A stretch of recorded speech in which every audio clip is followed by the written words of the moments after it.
All right, I think we can probably begin the session. So, Natalie, thank you. Welcome everybody for joining us today in one of our first SR&ED webinars that we've hosted with Employment Hero. Super excited to all have you in the room with us. Today's webinar, SR&ED Made Simple, is really focused on being a beginner's guide. So don't worry if you don't know much about the program or if you're just here to kind of enhance your skills around documentation, tracking, and how you can make your claim more efficient. We will cover everything from end to end.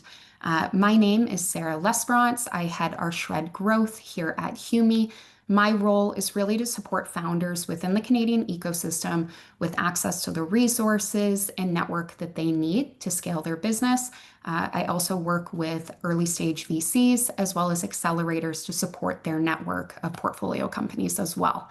I will pass it over to Ali to give his introduction and then we'll kick things off.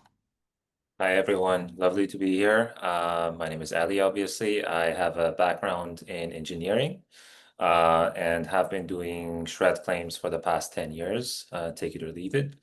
So my role within the HUME / Employment Hero company is to support our clients to file their SR&ED claims. So we kind of interface with people like yourself from the first step until your claim is filed and processed by the CRA. Make sure the money gets to you in fast and smooth. Awesome. Thanks, Ali. And for those that are wondering and maybe haven't heard the news already, HUME, which you may have known us by, was previously acquired by Employment Hero back in, I believe, February or March. So you might hear us kind of toggle between both those names. We are now one company. All right, I think we're ready to move over. And so, in terms of what we'll be covering today, I did touch on it briefly at the beginning, but we'll give you an overview of what the SR&ED program is, what it aims to achieve, what the eligibility process is, and what types of work are eligible for that. Ali is going to share some real world examples. So, hopefully, coming out of that, you'll be able to maybe see some examples that are relevant to the work that you're doing in your business or what your clients are doing to see how they can get some cash back. And then we will cover the always requested documentation and tracking piece. So, as you know, the SR&ED program, very, very heavy on documentation and tracking. We're going to outline how you should organize things, what our recommendations are, and then you will actually get an exclusive sneak peek at a beta product for our system of record SR&ED tool that Ali will go over with all of you. And then lastly, we'll finish up with some information on what a typical SR&ED filing within Employment Hero timeline looks like, when to start looking at it, and then we'll finish up with Q&A. If at any point throughout the webinar you have questions, feel free to drop it in the Q&A feature down at the bottom in your Zoom bar. If we don't get to it as we're going through, we will answer questions towards the end as well. All right, I think we can move over. So just to kind of get everybody on the same page, start off with something a little bit fun, wanted to do a jargon buster poll. So our lovely Natalie from the marketing team here at Employment Hero is actually going to pull up a poll. One is going to be, we're going to quiz you on the difference between dilutive versus non-dilutive funding. This will kind of set the basis for our conversation today. And then the second being grants versus tax credits and what that means. So the poll should have just popped up on your screen on Zoom. If everybody could go and kind of make their choice on the questions that are in front of you. We'll just give it a minute and then we'll go from there.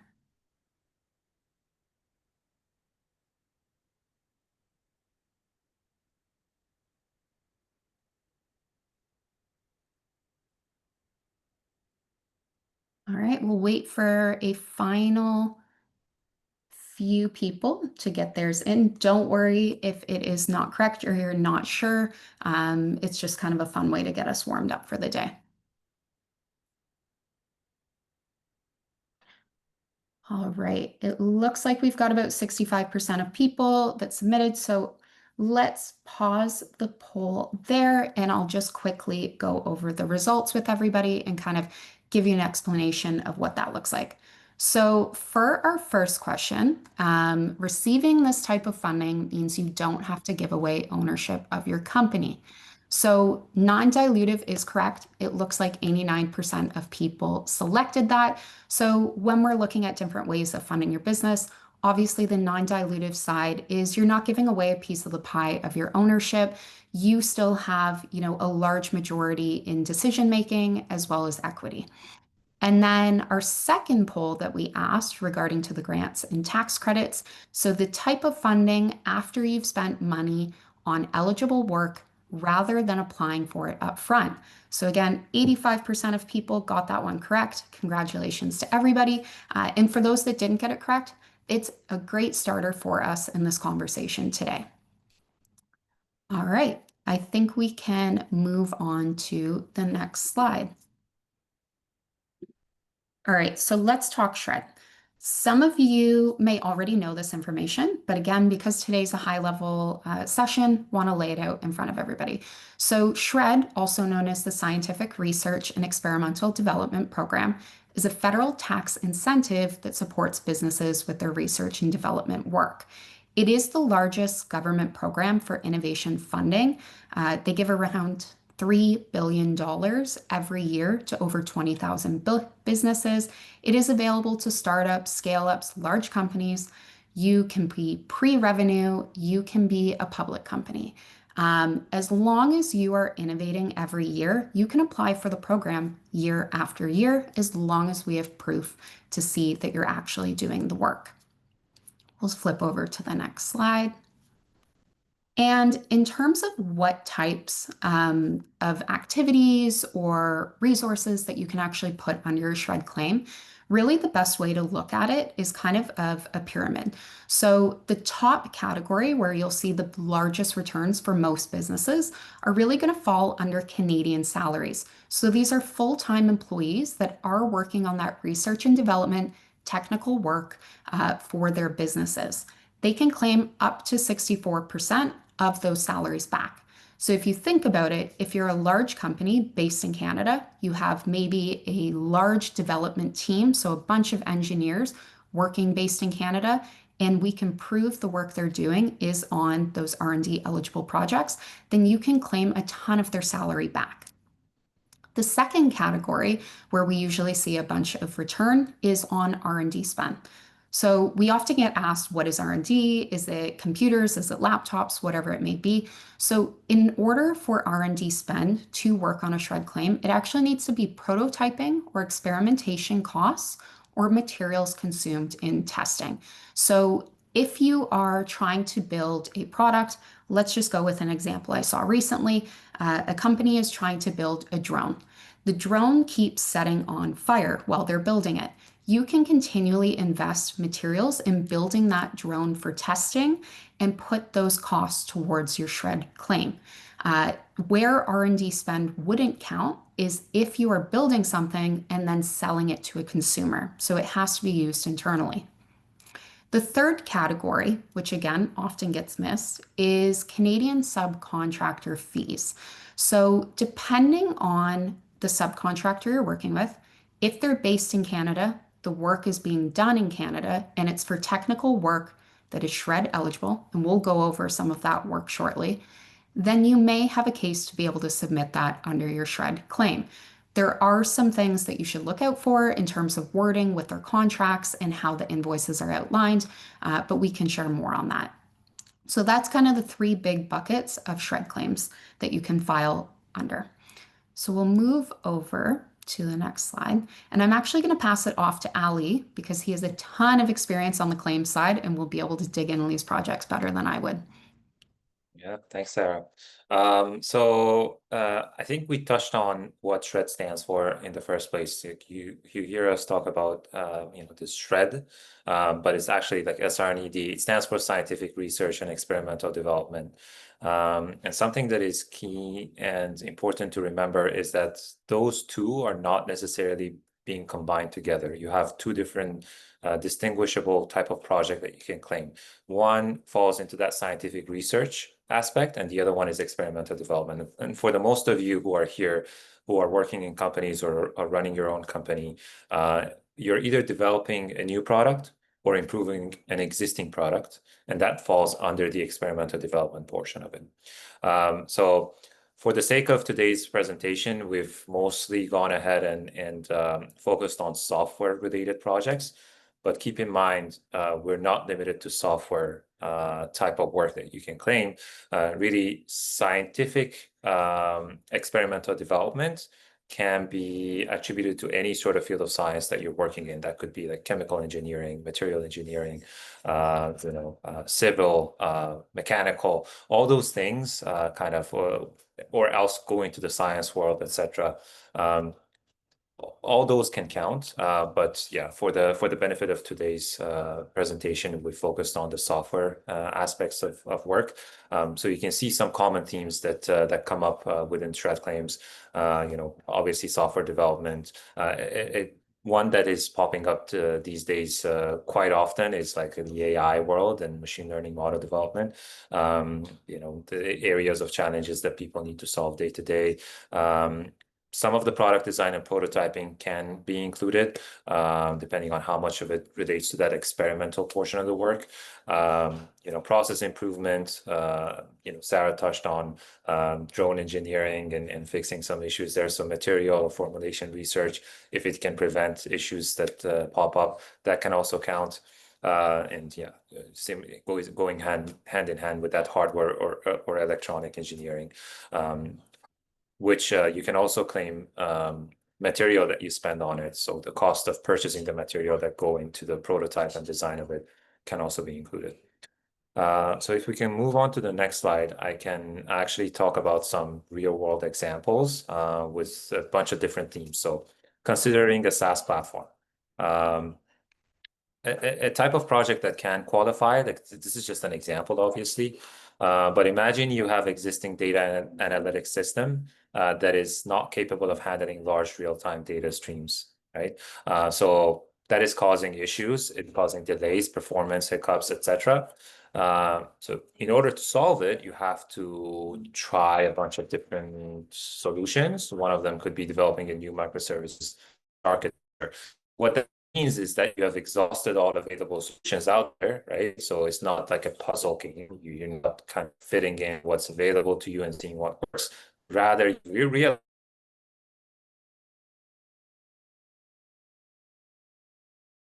to develop a new solution based on the microservices type of architecture.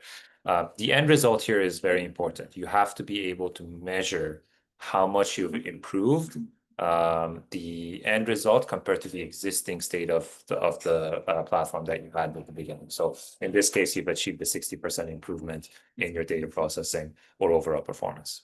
Let's now move on to the next example. So here we have an HR tech startup. In this one, I've used the machine learning example. So you're using a machine learning formula for candidate job matching, which is producing inaccurate results. Obviously, not all machine learning formulas, they work off the bat. You have to like kind of play around and massage it in order to be able to see what works best. So that results in the team going and researching some, natural language processing, resume parsing, algorithms, developing custom embeddings, all those things, right? So you're kind of pushing the boundaries of technology here, and that's where SR&ED work counts, right? So again, end result needs to be measurable. So how much did you increase the match accuracy by the end of your project, right? So in this case, I've put 35%. Keeping track of these results is going to be extremely important when submitting your projects. Last example, moving on to the next slide. So it's a consumer product company. This one is hardware related. So imagine you have a smart wearable device and you're trying to measure, some biometric parameters like heart rate or whatever else it might be, but then there is noise, or let's say the hardware that you're using is insufficient or limited in a way that requires you to do some experimentation and outside the box thinking, doing some sort of signal filtering techniques, maybe using machine learning models. How do you calibrate the sensor data in a way that results in improved accuracy when you're reading those parameters? And as I mentioned, similar to the previous two example, you need to measure how you've improved the results, right? So in this case, 40% doesn't necessarily need to be in percentage, right? So it can be hard metrics. Yeah, we need a way for us to be able to measure how you've succeeded or failed. By the way, failure is not an issue here. You can fail as many times as you want.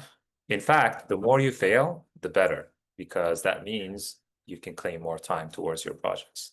So we can move on to the next slide here. Yeah, when it comes to Shred, the most important thing, apart from the actual project, is keeping a track of that project. How do you prove that you've actually worked on the project without showing evidence? It's kind of hard to do that. So if you claim a project and you don't have anything to show for it, it's kind of your word against anybody's, and then you're going to be in trouble. So a few things to keep in mind. When you encounter a technical challenge, which is essentially where your Shred project starts, it's important to capture it.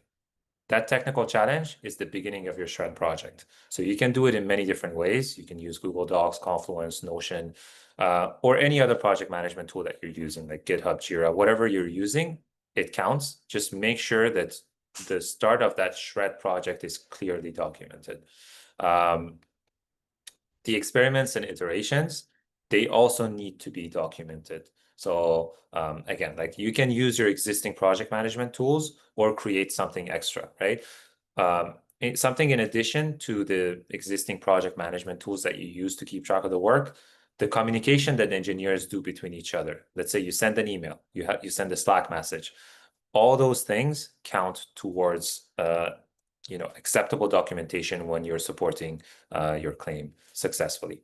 Who worked on it is extremely important, right? So because you're claiming salaries, you're claiming contractors. How do we distinguish who worked on that Shred project versus whoever did it, right? In this case, you need some sort of timesheet that has clear project tracking and project which project they worked on.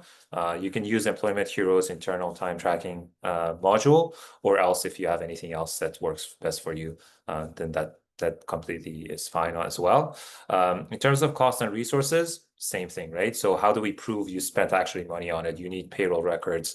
Employment Hero does that, or any other system that keeps track of the payroll and your contractor costs.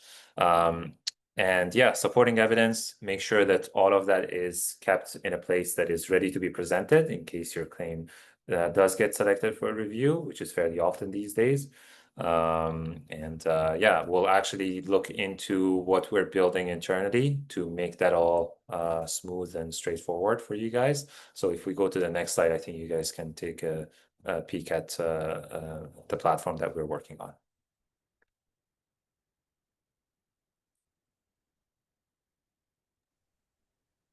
Oh, I think there's no volume, Nat.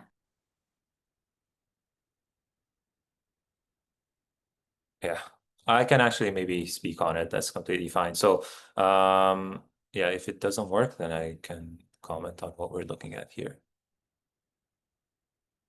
Okay, no worries.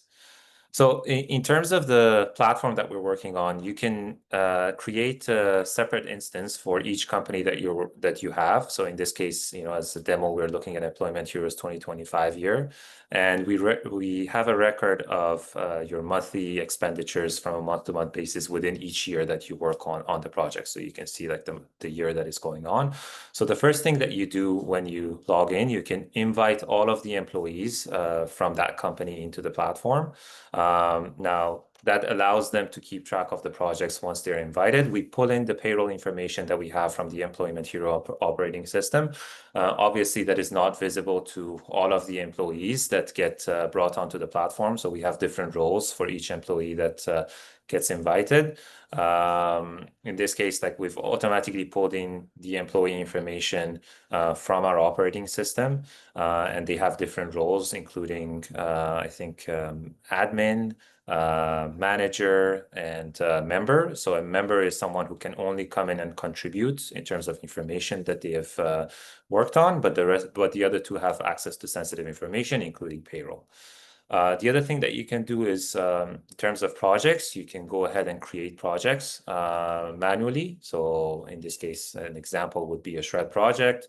Projects have a start and end date normally. You can also leave it open-ended with a description of what you guys have worked on. Once you do that, it takes you to the project instance. Alternatively, there is another way. We allow you to integrate with 4 platforms that are most popular for project management: Asana, GitHub, Jira, and Linear, and that automatically populates the information within those projects that are getting created, or you can kind of manually assign tasks based on that. So as I talk about tasks, you can come in and create.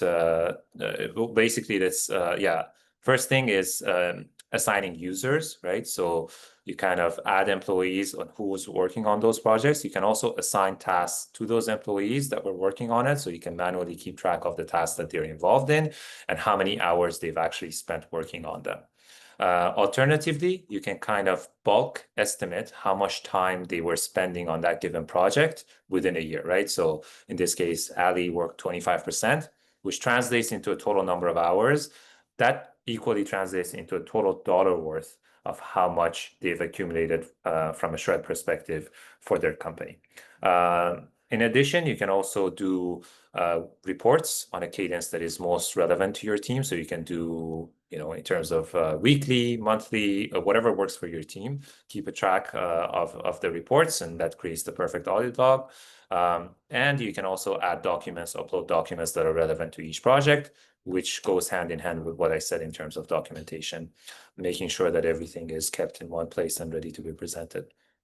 So yeah, once you do that, you can basically keep track of the project on a monthly or whatever cadence works best for you, and that results in the total claim that you're going to be looking at. So that kind of automates the claim process towards the end of the year, right? So once the year end comes, your shred claim is ready, all the documentation is there, and yeah, that's a quick sneak peek. Awesome. Thank you, Ali. Appreciate the exclusive sneak peek for those that joined us today. This is actually the first time that we've shown our beta product. So you may have noticed there was some information missing in there. That's all right. We actually just wanted to let you know where we're going as an organization, and we're going to have a ton of exciting news coming back to that soon. So if you are interested in betaing this product and working with us on Shred, please reach out following this. We'd love to connect with you. All right, so now probably what you're all wondering is what does the shred claim process look like? I'm going to outline kind of what the process typically looks like from working with Employment Hero from beginning to end. So typically what happens in our process is you would reach out, express interest in Shred. You may or may not already know that you're eligible. You may have filed before, looking to switch providers. Any of the above is okay. I actually recommend that even if you think that you're too early for Shred, reach out. I'm always happy to take a call with you. Really, it's a conversation to understand the work that you're doing, see if there's work there, maybe how you're looking at hiring, any grants you have coming up, and we can kind of map out if right now is the time for you to start thinking about Shred, or maybe you come back in 6 months, but you leave that meeting with some tips and tricks to kind of start organizing things so that when it is time, you're good to go. So that call is usually about a 20-minute call with myself. And then, should we decide it feels like a good opportunity to move forward on your claim with us, you're happy as well, you would sign what's called an engagement letter. Really just outlines our rate as well as an NDA. We obviously understand that your work is critical. We don't want that information getting out. From that point forward, you would do a technical kickoff call. So, what that means is our in house technical team, so Ali and his team, they would meet with you for usually about a 45-minute call, really to dive deeper into the technical aspect and research work that you're doing. They're going to ask you questions about how you're currently paying your team, maybe some of the financials. Do you have grants right now? Where is that grant funding being used? You really should be leaving that meeting with a pretty solid understanding of how to move forward. Our team will then start the data gathering phase. What that means is all of that information that Ali kind of just spoke about, so the documentation and tracking, we would look to collect that information from you. So we operate two different ways. One is if you simply want to work with Employment Hero on the shred writing process, you're not really interested in working with us on payroll or any of our tools and solutions, we are happy to work with you in that manner. All it means is that you're just going to have to pull that payroll information, your timesheets, maybe your project tracking, and share it with our technical team so they can scan through it, make sure they have all the information, and understand the projects to come up with a strategy to write your claim. Now, should you already be on Employment Hero or Humi for your payroll, you're also maybe down the road once we launch it on our system of record tool. What that means is that our team at that point is going to pull probably 90% of the information that we need with very little back and forth with your team. Most organizations that go through this, depending on the size of the work that they're doing and how organized they are going into it, can take a number of hours. For us, if you're working with us on our tools already, it should be less than an hour for us to be able to pull that. And if there's anything missing, our team will let you know. We try and work async or however your organization works best. From that point forward, our technical team should have all the relevant information they need, the questions responded to, and they start building a defensible strategy for your claim. The point of this claim is really to be compelling on the innovation front to the CRA in a way that they can understand the work that you're doing while maximizing all areas of the claim while minimizing audit risk. I'll touch on audit afterwards because I know that this is a question we get asked about a lot. So, depending on how organized your records are and when we kick this process off, typically it's about a 2 to 3 week period that our technical team will take it away and write the claim. Once we're ready with your claim, we'll reach back out for a check in. At this point, it's your chance to kind of review the claim, make sure everything looks accurate, you feel good about what you're submitting. We'll let you know if there's anything we need to highlight. If all looks good and approved, our team will go ahead and submit it to the CRA on your behalf. Once that's submitted, the claim is actually out of our hands and in the CRA's database. Right now, we see about a 4 to 5 month period for it to be assessed. However, that can change depending on the time of year, how many assessments they have going through. We will try and notify you through that process what we're currently seeing so you have a general idea of hopefully when you can expect that money to come through. And then once that's finalized, hopefully all goes well and you get the green check mark. You get approved for the amount that you are eligible to receive as a cash refund. And at that point, we operate on what's called a success fee. So we only get paid when you get paid. So there's no risk in moving forward with us during this period. Our job is really to identify and do the hard lifting for you. In the off chance, just like your personal taxes, you're one of the unlucky folks that gets selected for an audit. Know that when you work with Employment Hero, we actually do defend your claim throughout that process. So there is no additional fee. Our team will work with the CRA to understand why you're getting audited, and we will come up with a strategy of defense and coach you through that period. It is rare, but we like to highlight it because it is a potential with any firm that you work with, but just know that it is included in that success rate fee. And so working with Employment Hero, as you can kind of see as I outline through this, it actually using our tools can save you a ton of hours and time of back and forth. So definitely recommend it, but always happy to work with you no matter what way works best for your organization. And I will move over to the next slide. All right. I think this is probably like the much awaited part of the session. So wanted to open it up for Q&A to everybody joining today. There are no wrong questions to ask, and we are also always happy to connect after the session.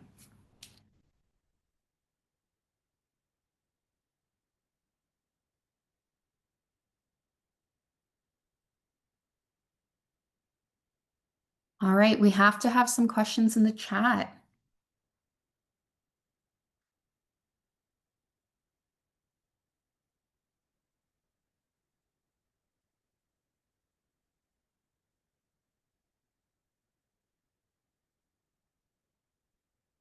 So I see a question from Chris. How do we book the first call and who with? So great question. On the next slide that I'll push over, I'll have a QR code.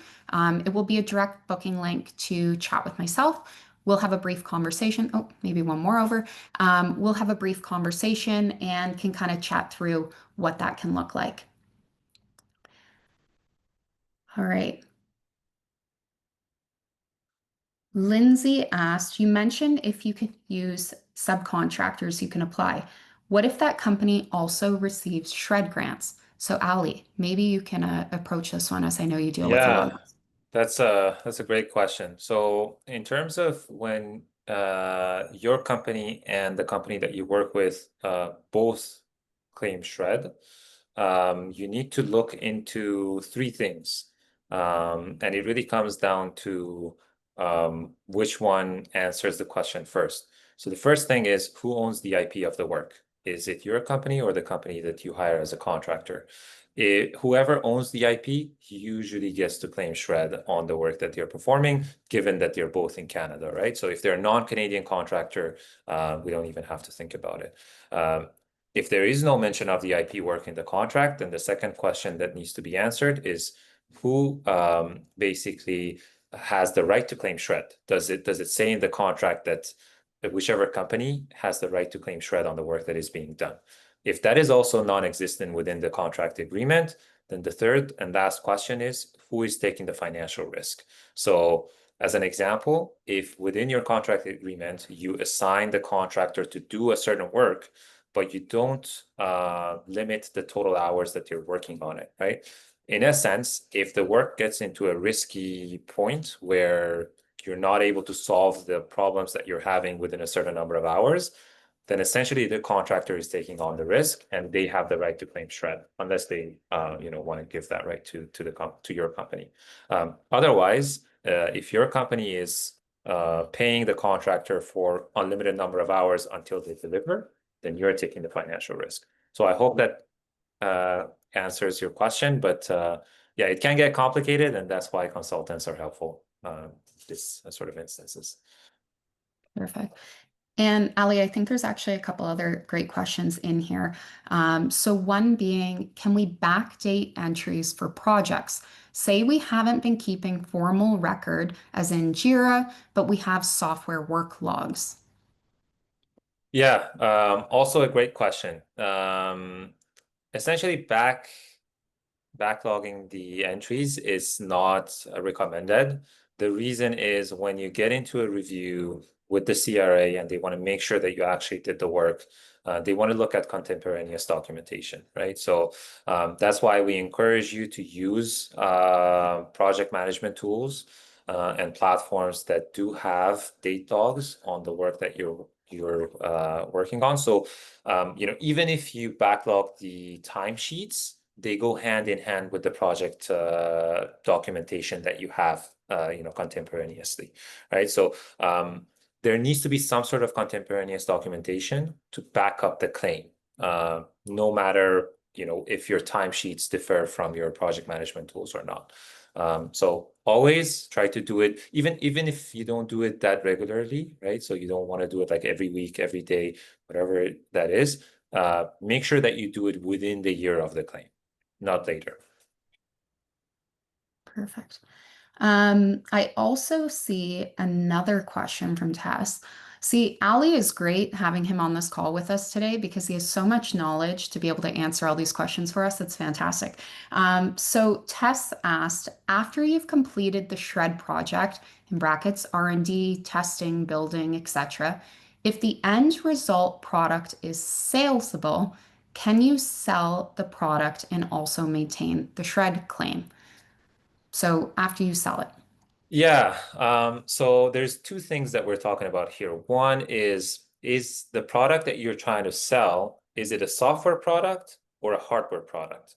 If we're talking about a hardware product, then the material that you purchase that form the body of your product, um, if you plan to sell it afterwards, then that material cost wouldn't be eligible. However, the time that you spend, the salary that you spend developing that product, is all eligible and can be claimed for your shred claims. Doesn't matter if you sell the product or not. If we're talking about a software product, then we no longer have those material costs. We only have, in terms of expenditure, we only have hours of the engineers that is going into it, including other costs of software, whatever it might be. So those are, we're not going to talk about it because it's not part of the eligible expenditures that you can include. It's a little bit more complex, but the hours, they always count. So it doesn't matter. Like, as I mentioned in the beginning, you're either creating a new product or improving an existing product. So that's pretty much standard for all the companies, and they all do it to make money. So it makes sense. Perfect. And then I think I see one more here, Ali, that I will ask you. So Jenny asked, would we qualify for SR&ED grants if our company is a subsidiary of a foreign company that is wholly owned by the foreign company?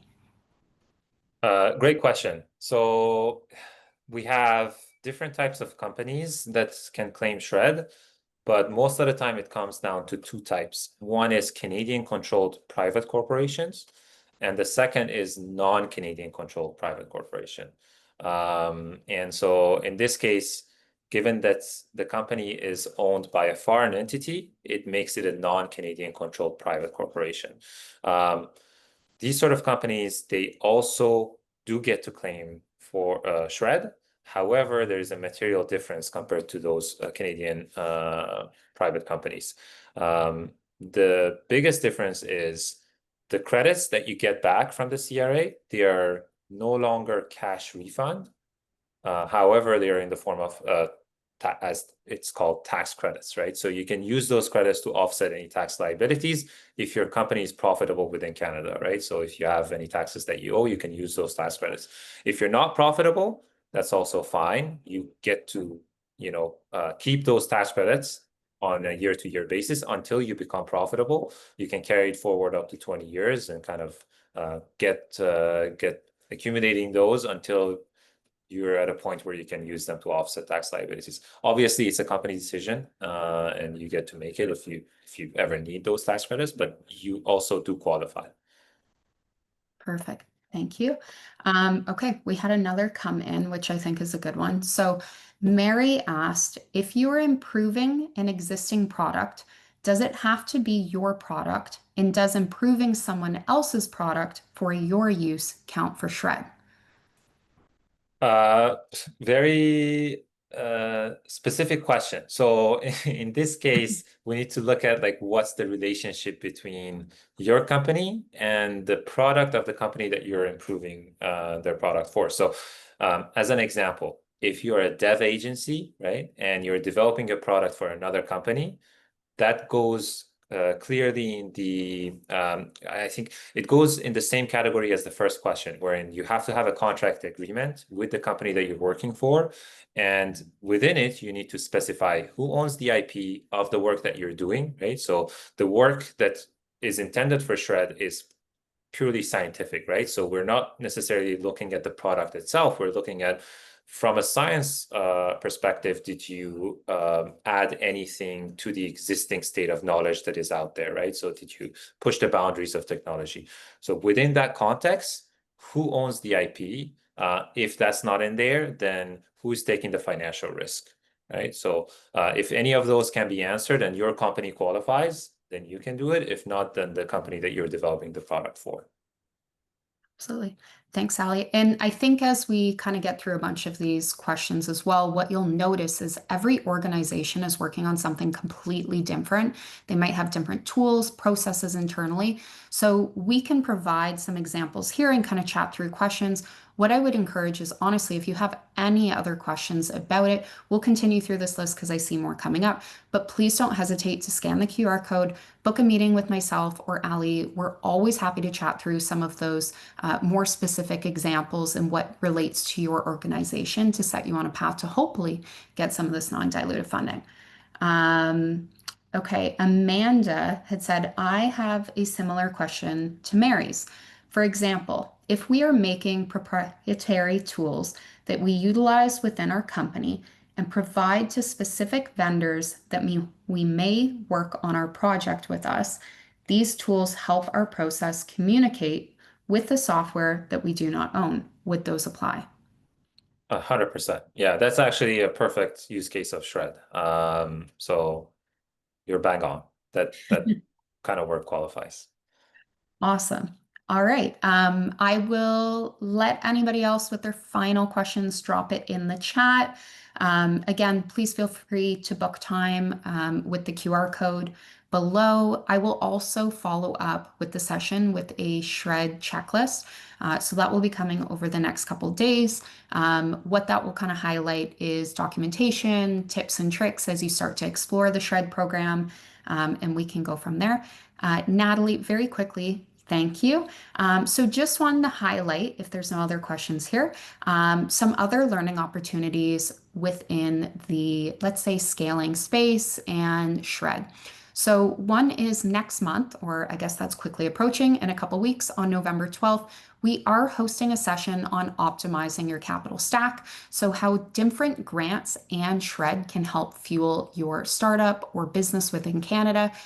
It will be our Employment Hero team, Grant Solutions Canada, which supports with grants like IRAP and many others, as well as Bright Iron, which does fractional finance, as well as GTM. So they have a really good look at how to support the internal finances around grants and shred.